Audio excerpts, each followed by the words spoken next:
Hello friends and a warm welcome to you in another new class of Prosper in English. के हमारे होच्छे class 9 day 9 and today's topic is model verbs of the series learn from basics. তোমরা যারা আমার channel regularly follow করো কিংবা regular viewers বা যারা নতুন চ্যানেলটা সাবস্ক্রাইব করেছো তারা জানো যে আমাদের চ্যানেলে 19th মার্চ থেকে একটা সিরিজ শুরু হয়েছে যেটার নাম হচ্ছে লার্ন ফ্রম বেসিক্স। আর আমি সপ্তাহে 3 দিন করে ভিডিও আপলোড করছি।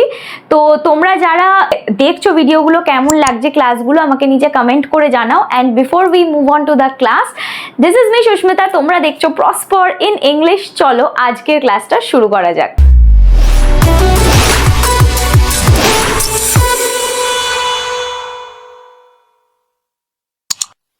Okay, so we are back with our today's class. আজকে আমাদের টপিক হচ্ছে মডেল ভার্বস। যেমন আমি তোমাদের বললাম, এবার মডেল ভার্বস কি, লেটস সি দ্য ডেফিনেশন। কাকে বলে model verbs? Model verbs are helping verbs. Model ভার্বসকে helping ভার্বসও বলা হয়। তোমরা কি বলতে পারবে হেল্পিং ভার্বসকে আর একটা কথায় another word for helping verb কিংবা model verb কে কি বলা হয়? যদি জেনে থাকো নিচে কমেন্ট সেকশনে লিখে জানাও। তো model verbs কে helping verbs বলা হয় they are used along with the main verb. main verb এর সাথেই model verb কে ইউজ করা হয় to represent the ability মানে হচ্ছে আমার ক্ষমতা, possibility যেটা হতে পারে, and probability মানে যেটা হতেও পারে নাও হতে পারে, of a subject to do an action মানে সাবজেক্ট সে যেই কাজটা করছে তার মধ্যে তার এবিলিটি ক্ষমতা কিংবা পসিবিলিটি যেটা সে করতে পারে কিংবা নাও করতে পারে, কিংবা যেটা সে বলছে সেটা হতেও পারে নাও হতে পারে, সেটাকে প্রবাবিলিটি বলা হচ্ছে। আর এই তিনটে জিনিসকে মডেল ভার্বস দিয়ে বোঝানো হয়। আর মডেল ভার্বস কিন্তু মেন ভার্বসের সাথেও ইউজ হয়। তাহলে এইটা হচ্ছে মধ্যা জিনিস, মধ্যা কথা, যেটা আমাদের বুঝতে হবে, দ্য ইম্পর্টেন্ট থিং। ওকে, এখানে আমি এক্সাম্পলস অফ মডেল ভার্বস নিয়েছি। যেই মডেল ভার্বস গুলো হয় সেটার প্রেজেন্ট টেন্স আর পাস্ট ফর্ম। এখানে আমি তিনটে নিয়েছি, লিখেছি আর কি। এরপরে আরো কটা আছে সেটা পরের স্লাইডে বোঝাচ্ছি। তাহলে ক্যান আর কুড, ক্যানের পাস্ট টেন্স কুড, আর সেটা কখন ইউজ হয়? Ability of a person to perform an action or to request permission to perform the action. একটা পারসন যে কাজটা করছে কিংবা সে কাউকে রিকোয়েস্ট করছে কিংবা কারোর পারমিশন নিচ্ছে সেই কাজটা করার জন্য, তখন আমরা ক্যান কিংবা কুড মডেল ভার্বটা ইউজ করব।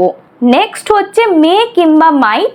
মেয়ের পাস্ট টেন্স হচ্ছে মাইট, আর সেটা কখন ব্যবহার হয়? Denotes probability of an action taking place or to request permission to perform the action মানে প্রবাবিলিটি মানে কোনো কাজ যেটা হতেও পারে যেটা নাও হতে পারে, কিংবা যেটা এখন হচ্ছে টেকিং প্লেস, কিংবা আমি কারোর থেকে পারমিশন নিচ্ছি যে কাজটা কি করব নাকি করব না, তখন কিন্তু আমি মে কিংবা মাইট ইউজ করব। যদি আমি বলি may I do this thing, আমি কি এই কাজটা করতে পারি? কিংবা ধরো আমি ফার্স্টের এক্সাম্পলটা যদি নিই, ক্যান আই ডু দিস, আমি এখানেও কিন্তু পারমিশন নিচ্ছি যে আমি কি কাজটা করব। পরেরটা হচ্ছে উইল আর উড। আচ্ছা, উইল আলাদা ক্ষেত্রে ইউজ হয় আর উড আলাদা ক্ষেত্রে ইউজ হয়, ঠিক আছে? উইল কখন ইউজ হয়? Surety of an action taking place মানে আমি শিওর, একদম কনফার্ম যে কাজটা হবে কিংবা কাজটা হচ্ছে, তখন আমি উইল মডেল ভার্বটা ইউজ করব। আর উইলের পাস্ট হচ্ছে would কখন ইউজ হয়? Show politeness when requesting or asking if an action can be done by the subject। ধরো আমি পোলাইটলি জিজ্ঞাসা করলাম would I do this ma'am, মানে আমি কি আপনার জন্য এটা করে দেবো, তখন আমি would মডেল ভার্বটা ইউজ করব। ওকে, এরপরে আমরা আরও কতগুলো মডেল ভার্ব আছে, এক্সাম্পলগুলো মানে যেগুলো মডেল ভার্ব হয় সেইগুলো একবার দেখে নিই। এবার আমরা নেক্সট কটা মডেল ভার্বস দেখে নেব। সেটা হচ্ছে এখানে দেখো examples of model verbs. Shall কখন ইউজ হয়? Surety of an action taking place মানে আমি যখন শিওর যে কাজটা হচ্ছে কি হবে তখন আমি শ্যাল কথাটা ইউজ করব। আর শ্যালের পাস্ট টেন্সই হচ্ছে শুড কখন ইউজ করব? Necessity of an action to be done by the subject মানে যখন খুব দরকার কাজটা করতেই হবে তখন আমি শুড কথাটা ইউজ করব। আমি যদি বলি the work should be done today, মানে আমি একদম ফোর্সফুলি কিংবা স্ট্রেস দিয়ে বলছি যে কাজটা আজকেই করতে হবে, তাহলে দেখো নেসেসিটি মানে দরকার যে কাজটা আজকেই করতে হবে, তাহলে এরম ভাবে শুড মডেল ভার্বটা ইউজ হবে। নেক্সট হচ্ছে must, denotes strongly the necessity of an action to be done by the subject. আগেরটা ছিল হচ্ছে necessity of the action to be done by the subject, আর এখানে হচ্ছে স্ট্রংলি মানে আরো জোর দিয়ে যখন আমাকে বলতে হবে যে আজকেই, একদম আজকে এই সময়ের মধ্যেই কাজটা করতে হবে, তখন মাস্ট মডেল ভার্বটা ইউজ করব। আর লাস্টের এক্সাম্পলটা মানে লাস্টের মডেল ভার্বটা হচ্ছে ought to denotes the subject to perform a particular action. যখন নির্দিষ্ট কোনো কাজ সাবজেক্ট করবে বা সাবজেক্টকে করতে বলা হবে, তখন আমরা অট টু মডেল ভার্বটা ইউজ করব। ওকে, এবার এই দিকে আমি কি করেছি দেখো, example of model verbs in sentences, মানে সেন্টেন্সে মডেল ভার্বগুলো এবার কেমন ভাবে ইউজ করব, কিরম ধরনের সেন্টেন্স হবে মডেল ভার্বগুলো ইউজ করার পরে, সেরম কতগুলো এক্সাম্পল নিয়েছি। It might rain in the evening, it might rain মানে দেখো এখানে কিন্তু প্রবাবিলিটির কথা বলছি। তোমরা মাইট মডেল ভার্বটা আমি বুঝিয়েছি, ওটা আগের স্লাইডে আছে, ওখানে গিয়ে দেখবে ওখানে লেখা আছে যখন প্রবাবিলিটি হবে যে হতেও পারে বৃষ্টি, নাও হতে পারে, তখন আমরা মাইট মডেল ভার্বটা ইউজ করব। এখানে আমি মাইট কথাটা ইউজ করেছি, মানে ভার্ব উইচ ইজ মডেলস।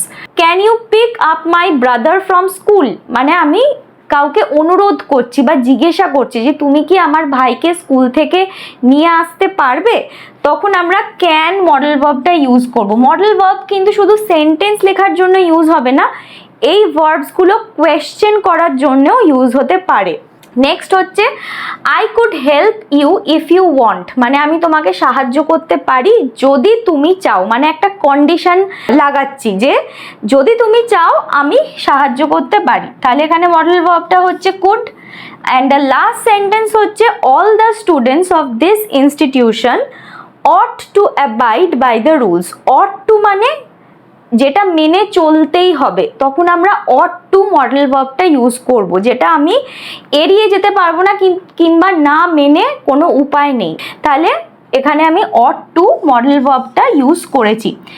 তাহলে আজকের ক্লাসটা অন্য ক্লাসগুলোর থেকে একটু কম্পারেটিভলি ছোট ছিল, কারণ মডেল ভার্বস মোটামুটি এই কটাই হয় যেগুলো আমি উইথ মিনিং মডেল ভার্বগুলো কেমনভাবে কি বলতে চাইছে আর প্লাস সেগুলো সেন্টেন্সে কেমনভাবে ইউজ হবে সবটাই তোমাদের এই ভিডিওটায় বোঝালাম। আর যদি কিছু আরও এক্সট্রা কিছু তোমাদের মনে হয় যে আমি মিস আউট করে গেছি, বলিনি মডেল ভার্বসের মধ্যে, সেটা আমাকে কমেন্ট করে জানাতে পারো, তাহলে আমি সেইটা হয়তো অন্য কোনো ভিডিওতে আমি এক্সপ্লেন করে দেবো।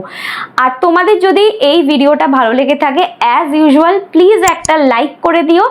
একটা লাইক করলে আমারও মোটিভেশন মানে ভালো লাগে আর মোটিভেট হই আমি যে আরও ভালো ভালো কন্টেন্ট ভেবে ভালোভাবে কি করে এক্সপ্লেন করব, সোজাভাবে এক্সপ্লেন করব, সেইগুলোর আরও মোটিভেশন পাই আমি কন্টেন্টগুলো বানানোর জন্য।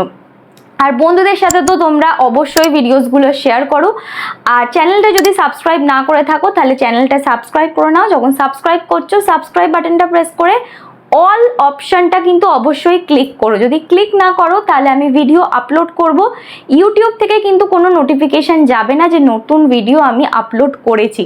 ওকে, তাহলে আজকের ক্লাসটা এখানেই শেষ করছি। দেখা হচ্ছে তোমাদের সাথে খুব তাড়াতাড়ি পরের ক্লাসে একটা পরের নতুন ভিডিওতে। আর ভিডিওটা শেষ করার আগে আমাদের চ্যানেলের মটো হচ্ছে think, dream and prosper in English.